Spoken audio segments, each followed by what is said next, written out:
If those conservative measures don't work, we certainly have more aggressive options such as injections.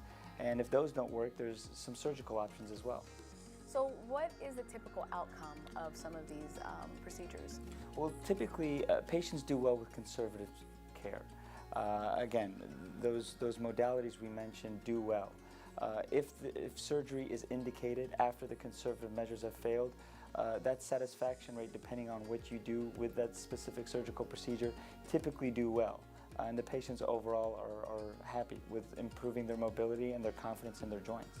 Absolutely, and then they can leave the weather telling to the actual weathermen. That's right. So what questions should people really be asking themselves when they're looking to schedule an appointment? Well, you know, the patients should ask, is this knee pain affecting their activity of daily living? Are they losing confidence in their joints now? Are they unable to be as mobile as they used to be? Do they feel like their motion and their pain is just worsening and worsening?